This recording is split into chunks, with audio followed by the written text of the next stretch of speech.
Welcome to my imaginationary love story world. ये love at first sight का part 3 है। चलिए स्टोरी को शुरू करते हैं। लांसी चैन और मिंग्याओ भांगजी के ट्रीटमेंट के दौरान मिले थे और वो पहले दोस्त की तरह मिले। फिर धीरे धीरे उनके अंदर जो फीलिंग थी वो डेवलप होने लगी और वो दोनों बहुत कहते ना इन दो ईयर्स में बहुत पास आ गए थे। पर हाँ, घर की सिचुएशन देखी, ये बात घर पे बताना सही होगा या नहीं होगा, ऐसा वाला सीन था। पर भांगजी ही था जो लांसी चैन के कहते हैं ना एक सरप्राइज बॉम्ब फोड़ना वैसा फोड़ा। वांगजी जो मिंग्या को घर लेके आ गया था, क्योंकि मिंग्या वांगजी का ट्रीटमेंट कर रहा था। कुछ दिनों से वांगजी नोटिस कर रहा था कि मिंग्या का बिहेवियर ना थोड़ा रूड है उसके ऊपर लेके। तो वांगजी जो था स्ट्रेट फॉरवर्ड आदमी, उसने पूछ लिया। तो मिंग्या ने बता दिया कि मैं तुम्हारी गगा को डेट कर रहा हूँ। पर एटलीस्ट वो मुझे घर पे तो मिला है कि आज है बॉयफ्रेंड, पर नहीं, उसे कुछ मिलाना ही नहीं है, उसे कुछ बताया नहीं। आई नो घर पे बहुत सारी प्रॉब्लम है। मिंग्या ने एक तो लेके जब तक वांगजी को सुना दिया, वांगजी पूरे आधे घंटे का लेक्चर सुनने के बाद एक गहरी सांस लेता है। उसका ट्रीटमेंट उसके अंदर अच्छे से कंप्लीट हो गया। उसके बाद वांगजी मिंग्या को कार में बैठाते, तो मिंग्या ने कहा कहाँ, तो वांगजी ने कहा चलो। ये कहने के बाद वो ड्राइवर भी चला। उसके बाद मिंग्या जो ऑफिस कहते हैं ना डॉक्टर वाले यूनिफॉर्म में था, उसी की हालत में वांगजी उसे घर लेके आया था। तो सारे जानते हैं ना कि वांगजी का डॉक्टर है, तो आते ही सारे लोग घिर कर क्या हुआ, कुछ प्रॉब्लम है। वांगजी ने कहा इनकी गगा के साथ शादी होने वाली है, आप वेन्यू डिसाइड करो, डेट डिसाइड करो, पर गगा को मत बताना। ये क्योंकि वो ऊपर चला गया। महंगा हो शौक, भाई इस बंदे को कुछ बोलना ही पाप है। सारे के घर वाले एक वांगजी को जाते हुए देखते हैं और फिर महंगा को देखते हैं। तो महंगा ने एक वियर्ड सा स्माइल देके पूरे जो उसके ऊपर जो 8 आँखें थे, 4 लोगों की जो आँखें थे, उसे एक गहरी सांस लेके अपने अंदर उसे इतना डर कभी नहीं लगा होगा। इतने बड़े बड़े केसेस उसने हैंडल किए हैं डॉक्टरी में, पर उसे इतना डर नहीं लगा होगा जितना अब लग रहा था। उसने अच्छे से शांति से हैंडल किया। यह बात जान के मैडम को इतना गुस्सा आया कि सच में वांगजी के कहने के मुताबिक कि लांसी चैन को बताया नहीं गया था कि उनकी शादी होने वाली है। यहाँ तक कि मिंग्या को जब लांसी चैन ने आके बोला कि मेरे घर वालों ने मेरी शादी तय कर दी, मिंग्या को पता है कि हाँ उसके साथ, पर मिंग्या ने भी एक गुस्से वाला लुक दिया और लांसी चैन से बातें करना उन्हें ब्लॉक करना कर दिया था, टोटली कॉन्टैक्ट ऑफ कर दिया था। लांसी चैन अलग परेशान हो पड़े थे। मिंग्या को मजा आ रहा था क्योंकि हाँ सच में वांगजी है रोड अकड़ो, पर उसने जो किया उस दिन सच में उसके लिए मिंग्या को वांगजी के लिए थोड़ी सी जो रेस्पेक्ट थी वो इंक्रीज हो गई थी। क्योंकि हाँ बंदा इतने सब भी बात भी उसके अंदर जो होप है वो लूज़ नहीं कर रहा था। फिर भी मिंग्या को कहीं ना कहीं पता है कि वांगजी की कंडीशन, कि अगर वांगजी पूरे इतने 2 सालों में वो इतना कोशिश कर रहा है फिर भी कोई होप नहीं आ रहा है, तो वांगजी ने को मिंग्याओ ही था जो सपोर्ट दे रहा था कि ये इनकरेज कर रहा है कि नहीं हो जाएगा, नहीं हो जाएगा। तो वांगजी को ये लास्ट ट्रीटमेंट चल रहा था। अगर ये ट्रीटमेंट भी वांगजी के ऊपर असर नहीं करेगा तो मिंग्या को पता है कि वांगजी के ऊपर और कोई ट्रीटमेंट काम नहीं करेगा। सारे ने होप छोड़ दिया था, पर मिंग्या और वांगजी थे जिन्होंने होप नहीं छोड़ा था। पर मिंग्याओ की शादी के बाद जब ट्रीटमेंट का रिजल्ट आया तो सच में पूरे फैमिली को तोड़ के रख दिया था। पर अभी के लिए मिंग्या जो लांसी चैन की खिंचाई कर रहा था, लांसी चैन पूरे कहते हैं ना मन को हारे बैठे फैमिली प्रेशर में आके जैसे ही ब्राइड के नाम ग्रूम के नाम सुनते हैं, ब्राइड एंड ग्रूम के नाम जब लिया जाता है तो लांसी चैन पहले मिंग्या को देखते हैं, पूरी फैमिली को देखते हैं। वो चक्कर खा के वहाँ पे गिर गए थे। मिंग्या भी लाइक चैन, सारे फैमिली मेम्बर क्या हुआ, तो पेट ने कहा कि ज़बरदस्ती के साथ ये, तो मिंग्या ने कहा शराब ये के बाद उन्होंने लांसी स्टेशन को देखा। होश आने के बाद मिंग्या ने कहा मैं इतना डरावना दिख रहा हूँ, तो लांसी स्टेशन ने कहा ये किसका आइडिया था, तो मिंग्या ने कहा ऑब्वियसली वांगजी का। वांगजी वहाँ पे कूल एक्सप्रेशन दे के बैठा था। लांसी स्टेशन ने कहा ये नहीं सुधरेगा, ये किसी भी हालत में नहीं सुधर सकता। ये कहने के बाद उन्होंने अच्छे खासे उनकी शादी हुई और शादी के 2 साल के बाद उन्होंने बेबी प्लान किया था।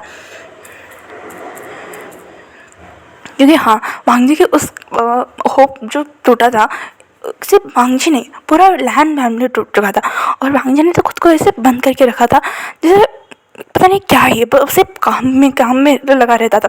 पर हाँ, अभी मिंगा की ऐसी प्यारी भरी डांट सुन के लांसी जैन को पता है कि हाँ, मिंगा को पता है कि अभी मैं कहाँ हो सकता हूँ कि बिना दारू पे भी दारू के बेवड़े की तरह घूम रहा होगा। इसलिए लांसी जैन वहाँ से उठे और ड्राइवर को बोले पेस्ट्रीज की दुकान पे लेके, उन्होंने 2-4 पेस्ट्रीज पैक कराया और वहाँ से निकल चुके थे। यहाँ पे विंग के और उसके दोस्तों के पूरे अच्छे खासे लंच हो गए थे। उन्होंने पूरे दिन, कहते ना, एक बहुत बड़ा काम कंप्लीट होने के बाद आपको रेस्ट चाहिए, तो वो सारे वही कर रहे थे। मैम ना जो अपने घर निकलने के बारे में सोच रही थी, तो वही ने कहा कि थे, तो मैम ने कहा घर, तो विंग ने नहीं, आज अवॉइड करो, हम आज क्लब जाएंगे। तो मैम ने कहा जंग जंग मार डालेगा। तो इन्होंने कहा उसे बता के कौन जाने वाला है। तो किंग ने कहा तुम पागल हो। तो उन्होंने विनिंग के बारे में सोचा, क्योंकि हाँ, ये 2 अल्फा थोड़े, जब अपनी मतलब अपने दोस्त ओमेगा की अपनी बहन की बात आती है ना, ये बहुत ज़्यादा स्ट्रिक्ट हो जाते हैं, मतलब ऐसे कि जैसे कोई क्राइम ना हो जाए उनसे। तो इन्होंने एक वियर्ड सा मार लिया और उसके बाद विंग ने अपनी ड्रॉर से ना सेपिंग सिलेंडर निकाला। तो विंगी ने कहा तुम अभी भी, तो विंग ने कहा अभी छोड़ो, अभी मेन बात पे फोकस करते। तो विंकिंग ने कहा नहीं विंग, ये बहुत बुरा आइडिया। मैंने कहा हाँ हाँ विंग, हम बेचारों को ऐसे नहीं सुला सकते। तो इन्हें आधे आधे टैबलेट से कोई गलती नहीं होने वाली है। तो विंकी ने मरमरा गई। तो विंग ने कहा ऐसा कुछ नहीं होगा। ये कहने के बाद विंग और ने 2 जूस के ग्लास बनाए और उनमें से एक एक टैबलेट पका दिया, डाला और कहा विंकिंग, मैम है ये तुम्हारी ड्यूटीज़ है, अपने अपने बॉयफ्रेंड्स को पटाओ। ये सुनने के बाद मैम ने कहा मैं नहीं करने वाला हूँ, अगर कुछ बाद में कुछ ऐसे हो गया तो वो मुझे पाँव डालेगा। तो वहीं ने ऐसा ग्लैड लुक दिया कि भाई अब तो मानना ही पड़ेगा। इन दोनों ने गहरी सांस छोड़ी, उसके बाद वो ग्लास लेके वहाँ से निकल गए थे। उन्होंने इतना अच्छा ड्रेस वेयर किया था। विंकिंग का आधा सामान अब जैंक्स के हाउस में ही रहता है। तो मैम ने और विंकिंग ने अच्छा खासा, मतलब कहते ना, पूरे सेक्सी वेक्सी बन के, हॉट बन के अपने अपने आसपास पहुँच गए। और ये 2 अल्फा अपने अपने ओमेगा को ऐसे देख के तो फिसल ही गए थे, फिसल पट्टी की तरह। वो बस उन्हें बस मक्खन लाना था, और जैसे ही मक्खन लगा यांगचंग और रनिंग ने कोई सवाल नहीं किया और वो सब घटक गया जूस। उसके 15 और आधे घंटे के अंदर इन दोनों को नींद आ गई। इनके ओमेगा ने इनके रूम में उन्हें फेंका एक गद्दे पर, मतलब लिटरली फेंक दिया और कवर कर दिया और कहा अब जब हो सकेगा तो हमारी खैर नहीं। तो ये सुनने का मैंने कहा इनके चक्कर में क्या क्या करना पड़ता है। तो इनकी दोस्त वैसा है भी, ये कहने के बाद वो दोनों बाहर आए। तो इन्हें काम हो गया। तो विंकिंग ने कहा विंग मरवाओगे किसी दिन। तो विंग ने कहा जब मरेंगे तब मरेंगे, अब चले। ये कहने के बाद भाई साहब जो लगे थे वो तीनों में कहा कोई अप्सरा धरती पे उतर के आया हो वैसा लग रहा था। वो तीनों पूरे बॉम्ब पटाखा बन के वहाँ से निकले थे। वो पहुँचे थे लांस के एक पब में, और वहाँ पे ओमेगास को लेके, ओमेगास की सेफ्टी को लेके बहुत ज़्यादा, मतलब कहते हैं ना, बहुत सिक्योरिटी बहुत हाई अलर्ट पे रहती है। तो ये तीनों जब पहुँचे, उन्होंने प्लान कर दिया था। ये उन्होंने 2 हफ्ते की 3 हफ्ते पहले ही प्लान कर चुके थे कि उन्हें पब जाना है, वो भी अकेले अपने अल्फा बॉडीगार्ड के साथ नहीं, क्योंकि हाँ भाई उनके बॉयफ्रेंड उनके गगा अलग ही लेवल के चुल मचे थे। वहाँ पे वो जब पहुँचे तब उन्हें अलग ही नज़ारा मिला। वहाँ पे जब पहुँचने के बाद वो जब अंदर गए और ड्रिंक्स उठाने वाले थे, तभी पीछे से यान बोली हाय मेरे प्यारे बहन और भाई। ये सुनने के बाद तो विंकिंग और मैमा के जो पसीने छूटे, वो जैसे पीछे मुड़े जींस साथ यानली वहाँ पे खड़ी थी एक गुस्से भरे लुक के साथ। जींस पीछे से तुम तो गए बेटा, ऐसे वाले लुक पे था। इन्हें सीजे आप। तो यान्ने ने कहा विंग म्या विंकिंग ये क्या है। तो विंकिंग ने कहा सीजे वो गधा मुझे एंजॉय नहीं करने देता है। तो मैम ने कहा और मेरे भाई और मेरा बॉयफ्रेंड दोनों एक खेत के मूली है, एक खेत के मूली है। ये सुनने के बाद यानी ने कहा और विंग तुम्हारा क्या बहाना है। तो इन्हें कहा 18 के तक तो मैं कहीं भी जा सकता है, उसके बाद मेरी लाइफ में जैन जगह आ गया, वो मेरा भाई बन गया, और भाई बनने के बाद वो मेरा ताना सही भाई बन गया। ये कि छोटी मोटी आंसू रोने लगा। तभी यानी ने कहा अच्छा ठीक है, पर मैं आपके VIP सेक्शन में हूँ, बहुत ज़्यादा मस्ती नहीं, जाते वक्त मुझे बात करना, मैं तुम दोनों को लेके जाऊँगा, ठीक है। जाऊँगी, ठीक है। तो इन दोनों ने यान्नी को कहा से जाइए करके हक लिया। तो जिंजू का ड्रामेबाज कहेंगे तो इन आपसे तो कम ही हो। ये कहने के बाद वो तीनों हटे और ये दोनों अपने किसी क्लाइंट से मिलने आए थे और वो मिलने के लिए चले गए थे। ये इन तीनों के बीच में भाई साहब अब कंपटीशन लग चुका था कि कौन कितना पिएगा।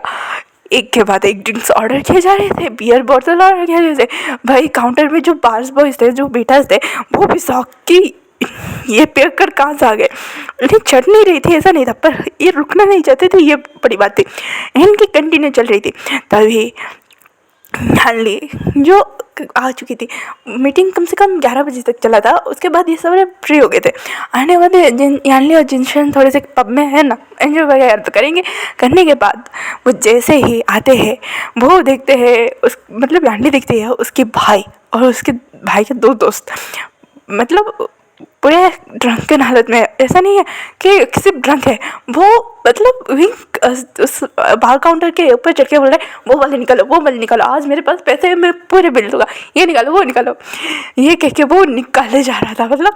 और वो ये 2 गधिया मतलब पी जा रही थी, बैंकिंग रुक नहीं रही थी और वो तो है ही वो पी रहा था। तभी यानी ने एक बियर से स्माइल देखे काउंटर पर से पूछा कितना बिल हुआ है। तो काउंटर पर ने कहा कुछ ज़्यादा नहीं, 2 लाख के बिल हुआ है। ये सुनने के बाद यानी ने अपना सर पीट लिया। जिंजूशा ने कहा इसीलिए जियांगचंग और वेंगनिंग बोल रहे थे कि ये तो पियक्कड़ कैसे है, ये तीनों ही पियक्कड़ है, हे भगवान ये ओमेगा से या फिर आफत है। तो यानी ने रुक गया। उसके बाद कहा सही कहा।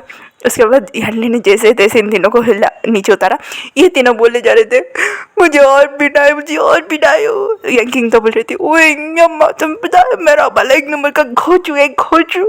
तो इन्होंने कहा तुम्हारा वाला मतलब मेरा भाई? हाँ वो घोचू नहीं, उल्लू का पट्टा है, उल्लू का पट्टा। तो मैंने कहा एटलीस्ट तुम्हारा तो उल्लू का पट्टा है, मेरा वाला साइलेंट है, साइलेंसर। मेरे भाई 1 नंबर के गधे उल्लू के बेटे, एक के बारे में तो कुछ बोलो ही मत। और दूसरा जो है मेरे पीछे बॉडीगार्ड की पोज वैसा है। ये कह के वो तीनों अपनी दुखड़ा रो रहे थे। यानी और जिंजूशान इन दोनों के दुखड़े को सुन के इतनी हंसी आ रही थी इन लोगों को। फिर भी जैसे तैसे कंट्रोल करते हैं। रात के 2 बज चुके थे फिर भी यानी मैंने सोच लिया था कि इन्हें ऐसी हालत में तो मॉम के सामने लेके नहीं जाऊँगा वरना मेरी ही कुटाई हो जाएगी। इसलिए यानी जैसे ही लेके जा रही थी तभी इन तीनों का नशा उतरे ना उतरे यानी का तो भूत उतर चुका था, क्योंकि मैडम यू जियांगचंग और वेंगनिंग ये तीनों खड़े हुए थे। जियांग मैं अभी लाइक भाई इसमें मेरी कोई गलती नहीं है, इसमें मेरे कोई हाथ नहीं है, मुझे कुछ मत बोला। वो ऐसी सिचुएशन में खड़े हो गए थे। तभी वेंग कहते मॉम ये कहते उठ के कैसे उठ गए, मैंने तो इन्हें 2 दवाइयाँ दी थी, 2 तो मैंने कहा तुमने 2 डाले थे? अरे मैंने तो सोचा 1 डाला था। तो यहाँ बुद्धू मैंने 2 स्लीपिंग स्पिल मिलाए थे, फिर भी ये कहते उठ गए। हे इनकी स्टेमिना बहुत स्ट्रांग है। तो फिर वेंकिंग ने कहा स्टेमिना स्ट्रांग होने से क्या होगा, बंदे ने 21 तक नहीं किया है। ये सुनने के बाद मैडम जो इतने गुस्से भरे एक्सप्रेशन में थे उनकी हंसी छूट गई और जियांगचंग पूरा सर से लेके पाँव तक लाल लाल। तो मैंने कहा तुम्हारे वाले ने तो किस छोड़ा, मेरे वाले ने तो हाथ भी नहीं पकड़ा है अब तक। मैं रात तो एंडिंग मैं को एक बार देखा, उसके बाद वो भी साइलेंट मूड, उसका तो चेहरा टमाटर की तरह लाल हो गया था। तो मैडम ने कहा और विंग तुम्हारा? उनका मेरे दोनों दोस्त है, मेरे 2 भाई है, दोनों एक है, मुझे एक बॉयफ्रेंड भी नहीं पटाने दे रहे हैं मॉम। ये कह के वो मैडम को जाकर लिपट के रोने लगी। मैंने कहा अच्छा मेरे बच्चे को कोई बॉयफ्रेंड नहीं, कोई नहीं, जब तुम्हारे लाइफ में कोई आएगा बहुत प्यारा होगा। ये कह के मैडम यू इनको लेके रूम में सुला देते हैं। कहते ना बहुत छोटा है, बहुत ज़्यादा दुल्हर के था।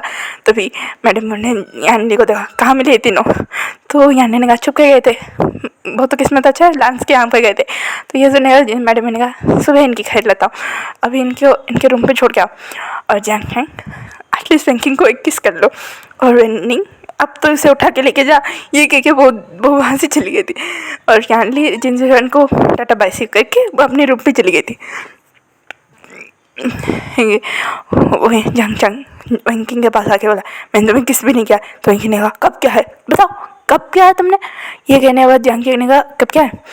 अभी बता दो। यही कह के वो उसने वेंकिंग को उठाया और वो वेंकिंग के रूम पे लेके जाके सुला दिया।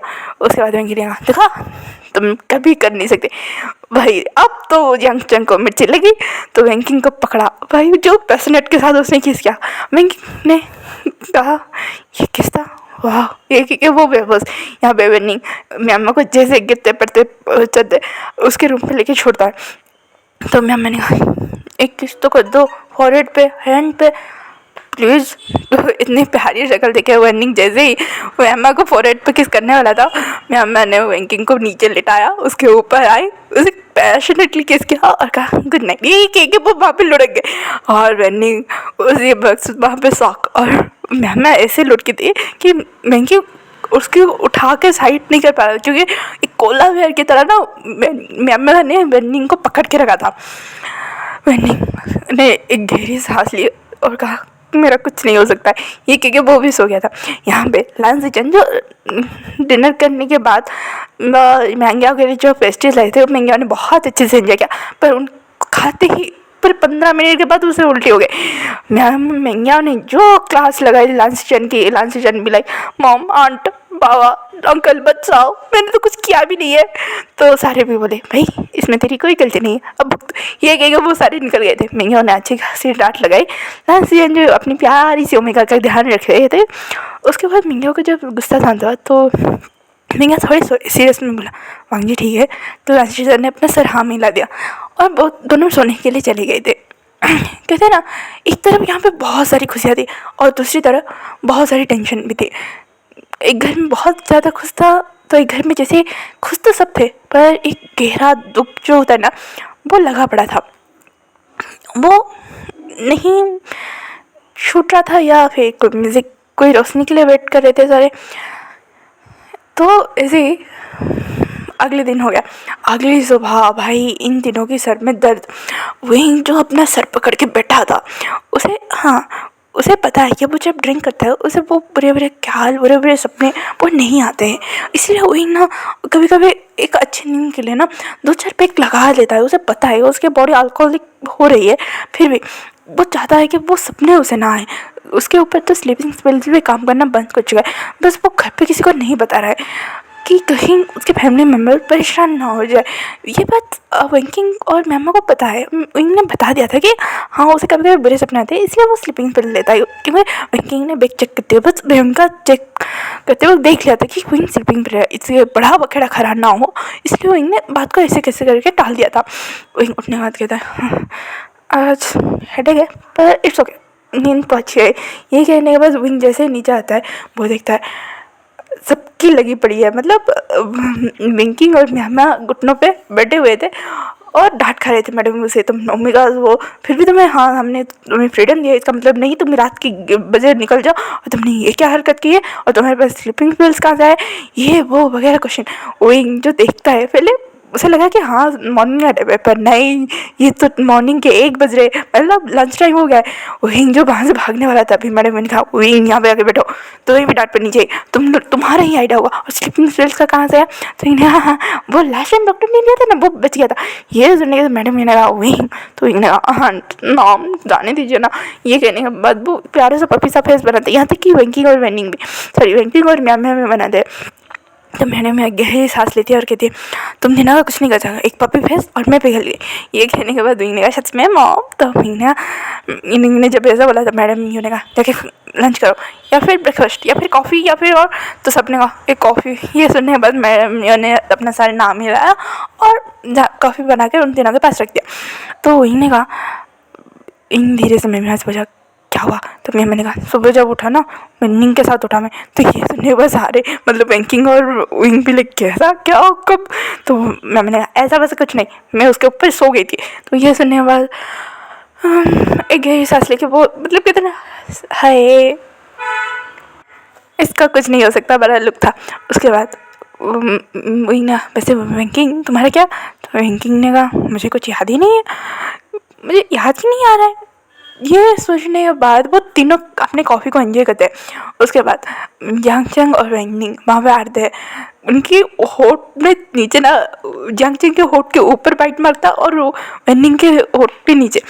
तो ये देखने के बाद ये दोनों जिन्होंने कांड किया है उन्होंने पूछ रहे कि तुम्हारे होठ को क्या हुआ, किसने पीट दिया क्या, या तुम दोनों लड़ाई करके आए हो। तो झांग चांग और बैंकिंग इन दोनों को डिसबिलीव के साथ देख रहे, भाई ये जंगली बिल्लियाँ कल रात में हमें नोचने के बाद पूछ रही है क्या हुआ है। फिर भी उन दोनों ने कुछ नहीं किया और हमने जूस एंजॉय किया। तो भाई उन्होंने कहा वैसे गाइस हमारा नेक्स्ट प्लान क्या है। तो जंग चांग ने कहा नेक्स्ट प्लान कपल्स के ऊपर रखते हैं, हाउ टू किस। ये सुनने के बाद नहीं नहीं हाउ टू किस नहीं, हाउ टू टच के बारे में रखते हैं। वही भी लाइक ये कैसा फंडा है। तभी बैंकिंग और म्यांमार को एक साथ याद आता है कि उन्होंने कल रात क्या क्या कांड किया है। तो वही उनको उन चारों को देखता है। उसके बाद कहा बस गए बहुत हो गया, अब फोकस करते हैं। तो जानते ने फोकस तो करना चाहिए हुई, वैसे जो हुआ ना कल रात वो तुम्हारी गलती है। तो इन्हें हाँ वो मैं सोच रहा था कि वो वे मुझे जाना चाहिए कि जैसे भागने वाला था जंग ना विंग बैठो। तो विंग वहाँ पे बैठ गया। तो इन्हें अच्छा ठीक है अब जितना डांटना ही डांट लो। तो जंग ने डांटूंगा नहीं। वैसे विंग तुमने सच में एक पॉइंट की बात की है कि हमारा नेक्स्ट प्लान क्या होना चाहिए। तो मैंने कहा क्यों ना हम ट्रैवल पे ऊपर ब्लॉग बनाए। तो रैंकिंग ने कहा बहुत कॉमन है, बहुत सारे लोग बना रहे हैं और वायरल होने का चांसेस बहुत कम है और व्यूज़ भी इतने नहीं अच्छे आएंगे। तो इन्होंने कहा हाँ ये बात भी सही है। यांग चेंग ने कहा तो फाइटिंग। तो इन तीनों ने एक साथ बोला बिल्कुल नहीं।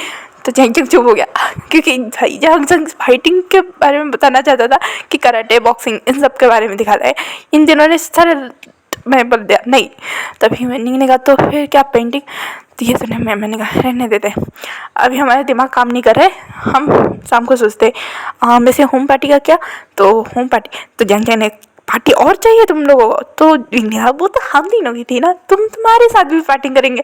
ये सुनने के बाद जंग चंग और बैंकिंग एक साथ एक इन लोग देखते हैं कहते इनका शराबी वाला कोटा अभी तक पूरा नहीं हुआ। ये कहने के बाद बैंकिंग ने कहा ठीक है मैं प्लान करता हूँ, हम ऑफिस जो हमारे अपार्टमेंट में वहाँ पर प्लान गए। तो विंग बैंकिंग और मैं थम्स अप के लुक के साथ और जंग चंग ने हम बेवड़े कहेंगे बेवड़िया कहेंगे करने के बाद उन्होंने वहाँ पे थोड़ा सा कहते ना स्नैक्स वगैरह एंजॉय किया।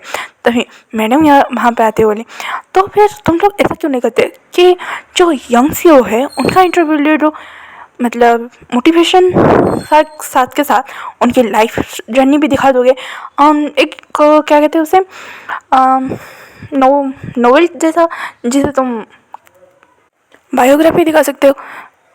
ये सुनने के बाद वहीं यांग चांग वेनिंग वेंकिंग और मैडम को ऐसे देख लगी जैसे उन्होंने जेम्स देख लिया।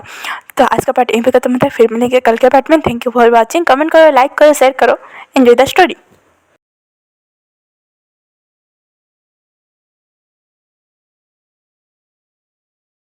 Thanks for watching. Bye bye cuties and sweeties.